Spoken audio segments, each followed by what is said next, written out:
এই ওষুধটার নাম হচ্ছে এরিট্রন জেরাই সিরাপ।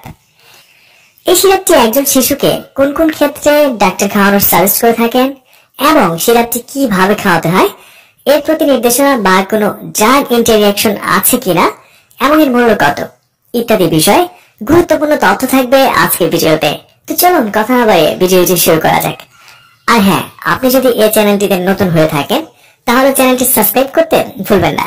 এরিট্রন যেটাই ভিটামিন বি কমপ্লেক্স, জিঙ্ক এবং আয়রন সমূহের একটা বিশেষ প্রস্তুতি।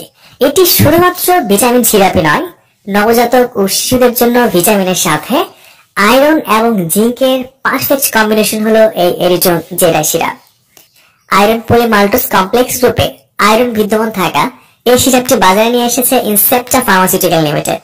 স্ক্রিনে যে সিরাপটি দেখতে পাচ্ছেন এটি 100 মিলি প্লাস্টিকের বোতলে, আর প্রতি 1 চামচ ওষুধে রয়েছে thymine hydrochloride 5 milligram, riboflavin 2 milligram, pyridoxine hydrochloride 2 milligram, nicotinamide 20 milligram, zinc 10 milligram এবং মৌলিক আয়রন 50 মিলিগ্রাম।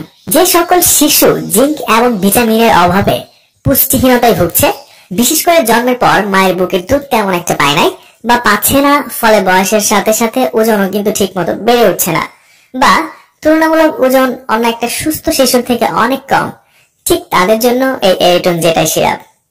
আবার অনেক শিশু তেমন একটা খাবার খেতে চায় না, দেখতে রোগা বা হ্যাংলা দেখায়, কয়েকদিন পর পর অসুখ বিসুখ লেগেই থাকে।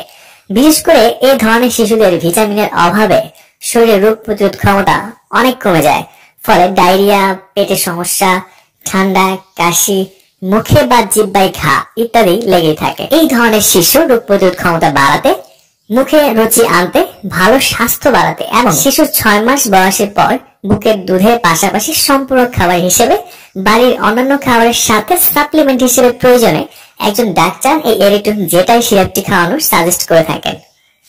এছাড়া যে সকল শিশুর শরীরে রক্ত কম, রক্ত স্বল্পতায় ভুগছে, বিশেষ করে কৃমি আক্রান্ত জনিত কারণে শিশুর স্বাস্থ্য নষ্ট হয়ে গিয়েছে, সেই সকল শিশুর ক্ষেত্রে শরীরে রক্তের পরিমাণ বাড়াতে একজন ডাক্তার এই আয়রন সমৃদ্ধ এরিট্রন জেরাই সিরাপটি লিখে থাকেন।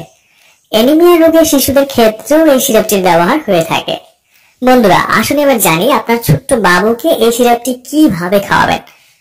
প্রাপ্তবয়স্ক যারা, তারা 2 চামচ করে দিনে 2 বার এবং শিশুদের ক্ষেত্রে 1 চামচ করে 2 বার সেবনযোগ্য, আর নবজাতকের ক্ষেত্রে 0.33 মিলি পার কেজি বডি ওয়েট অনুযায়ী খাওয়াতে হবে।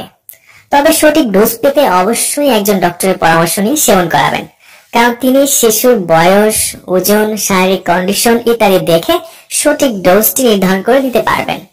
সিরাপটি প্রতিবার সেবনের পূর্বে বোতল ভালোভাবে ঝাঁকিয়ে নিতে হবে। আর এই এরিট্রন জেরাই সিরাপে সাধারণত কোনো ড্রাগ ইন্টারঅ্যাকশন দেখা দেয়নি। যেহেতু এই ওষুধটিতে আয়রন কমপ্লেক্স যুক্ত থাকে, তাই খাদ্য উপাদান বা অন্য কোনো ওষুধের সাথে একত্রে ব্যবহার করলে ইন্টারঅ্যাকশনের সম্ভাবনা নেই বললেই চলে। আর যে সকল শিশু ভিটামিন বি কমপ্লেক্স, জিঙ্ক বা আয়রনের প্রতি সংবেদনশীল, তাদের ক্ষেত্রে এই সিরাপটি প্রতিনির্দেশিত। এরিট্রন জেরাই সিরাপ খুবই সুসহনীয়, এর তেমন কোনো পার্শ্ব প্রতিক্রিয়া নেই। তবে মাত্রা অতিরিক্ত ডোজের ক্ষেত্রে কারো কারো বমি, পেটে ব্যথা, পাতলা পায়খানা বা পায়খানা কষা ইত্যাদি দেখা দিতে পারে। এগুলো মারাত্মক আকার ধারণ করলে আপনার ডাক্তারের পরামর্শ নিন। 100 মিলি সিরাপটির দাম 60 টাকা মাত্র। 100 মিলি বোতল ছাড়াও এই এরিট্রন জেরাই সিরাপ 50 মিলি ও 200 মিলি বোতলেও পাওয়া যায়। সিরাপটি কেনার আগে এর মেয়াদ উত্তীর্ণ তারিখ দেখে ক্রয় করবেন। আর হ্যাঁ, সিরাপটি সূর্যের আলো থেকে দূরে সংরক্ষণ করতে হবে এবং শিশুদের নাগালের বাইরে রাখুন। এরিট্রন জেরাই সিরাপ সম্পর্কে আপনার আরো যদি কোনো প্রশ্ন থাকে তাহলে আমাকে কমেন্টস করে জানাতে পারেন, আমি সেখানে উত্তর দেওয়ার চেষ্টা করব। আর আমাদের ভিডিওগুলো ভালো লাগলে এবং এই ধরনের ভিডিও আরো পেতে চ্যানেলটি সাবস্ক্রাইব করে রাখতে পারেন। আজ এই পর্যন্তই, আগামীতে আবার দেখা হবে। সেই পর্যন্ত ভালো থাকুন, সুস্থ থাকুন এবং সকল ওষুধ একজন ডাক্তারের পরামর্শ নিয়ে সেবন করুন। ধন্যবাদ।